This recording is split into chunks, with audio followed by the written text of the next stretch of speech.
He was the son of a billionaire, yet he had never seen his father's face. Doctors said he was doomed to live in darkness forever. But one day, a woman everyone overlooked walked into his life, and within months, she gave him something no amount of money could buy: sight. What happened inside that mansion shocked the world, and it all began with a single forbidden act. "Dad, if I ever see your face, will you smile at me?" The boy's trembling voice cut through the silence like a knife. In the suburbs of New York stood the Hamilton estate, a palace of marble floors, golden chandeliers, and luxury cars that gleamed in the driveway. Richard Hamilton, the ruthless Wall Street billionaire, ruled this empire. But behind his success was silence, a silence that echoed in his home. His only son, 9-year-old Adam, had been blind since birth.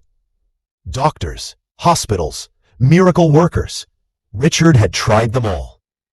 From Tokyo to Switzerland, every expert had given the same verdict: "We're sorry, Mr. Hamilton. Nothing can be done." Adam's optic nerves were irreparably damaged. His world was shadows, voices, and touch. He often traced shapes with his fingers, imagining what others described. And at night, his questions broke his father's heart. "Dad, what does blue feel like? Does yellow sound happy?" Richard, who always had answers in business, had none for his own child. One rainy afternoon, an old car pulled into the estate. Out stepped Evelyn Brooks, a 65-year-old woman with tired shoulders, gray hair tied in a bun, and a calm smile. She had been hired as a maid, nothing more. To Richard, she was invisible. "The butler will explain your duties," he said coldly, "and stay away from my son." But fate had other plans. As Evelyn walked down the hallway, Adam heard her humming a soft tune. Curious, he tilted his head toward the sound. "You sound different. Who are you?" She knelt beside him. "My name is Evelyn, and you must be Adam." The boy smiled faintly. "You don't sound like the doctors." Richard's sharp voice cut in. "Evelyn, enough. Adam, back to your room." But before leaving, Evelyn whispered, "Darkness, child, is only the beginning of the brightest light." For the first time in weeks, Adam smiled. That night, in her small servant's room, Evelyn unpacked a glass vial filled with thick herbal oil. It was an old family remedy, taught by her grandmother, Mama Ruth, a healer from Louisiana. Doctors had mocked it, calling it superstition, but Evelyn believed. She knelt by her bed and prayed, "Lord, if this child is meant to see, guide me. If not, give him the light of hope." The next morning, Adam followed Evelyn into the garden, drawn by her humming. "Can you tell me what colors are?" he asked eagerly. She placed his hand on a rose. "Red feels like the warmth of a heartbeat."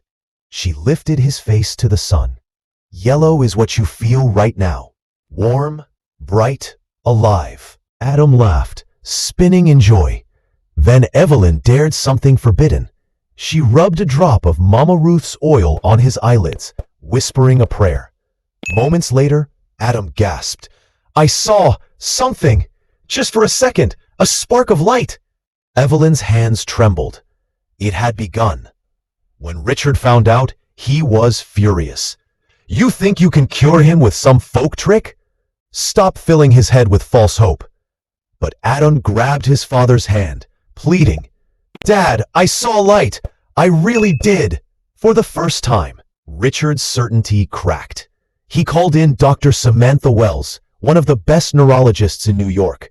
After running tests, she frowned. "Medically, this shouldn't be happening. His optic nerves are still damaged, yet his brain is detecting flashes of light." Richard whispered, "Then how?" Dr. Wells shook her head. "I don't know."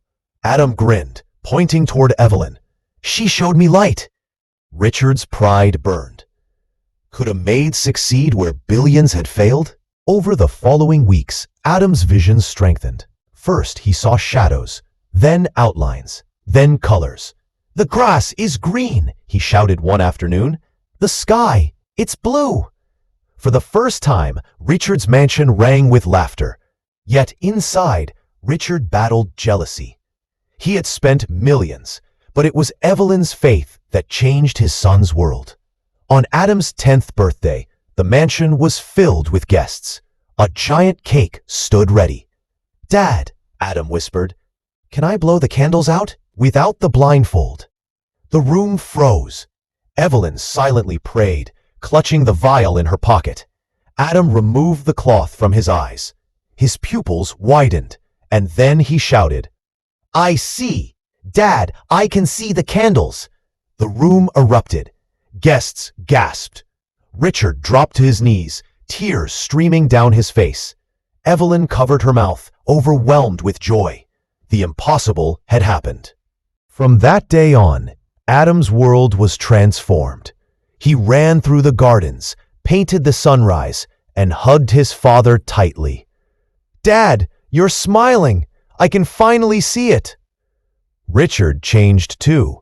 The man who once believed money could buy everything now understood that love and faith were more powerful than wealth. He turned to Evelyn. "You're no longer my maid. You're family."